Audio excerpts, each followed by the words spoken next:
Bonjour et bienvenue dans ce petit extrait. C'est une partie de la conversation que j'ai eue avec mon invité, dont l'épisode complet sortira demain. Et j'espère que ça vous donnera envie de l'écouter en entier. Bonne écoute. Il y a même des passerelles sciences, on va dire, dures et sciences molles qui sont hyper intéressantes et qui sont difficiles à faire à cause des cultures universitaires, tu vois. Mais il y a des trucs, notamment en archéologie, où tu as besoin d'un accélérateur de particules pour dater ta momie. J'ai rencontré quelqu'un de ma famille il n'y a pas très longtemps. Je fais un petit coucou à Camille qui travaille sur ça, mais tu vois, elle me dit, son sujet de thèse en archéo, c'était analyser des momies animales, et du coup, elle était dans un labo où il y avait un accélérateur de particules, donc estampillé plutôt sciences dures, alors qu'elle doit faire la passerelle avec...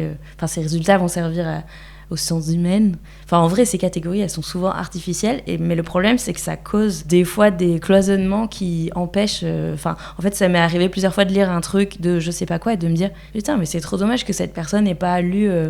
l'ouvrage d'histoire de référence sur ça, parce que là ça donnerait un éclairage indispensable, et du coup elle passe à côté de tel truc parce qu'elle a creusé que dans sa propre discipline. J'ai pas d'exemple en tête à te donner, mais tu vois. Et inversement, il y a des fois on m'a dit ah ouais, mais t'as pas lu ce truc de socio là, mais là ça aurait été trop éclairant pour tel mécanisme sociétal, même si c'était toi tu l'étudies il y a 200 ans, mais tu vois. Donc ça, le cloisonnement, ça viendra.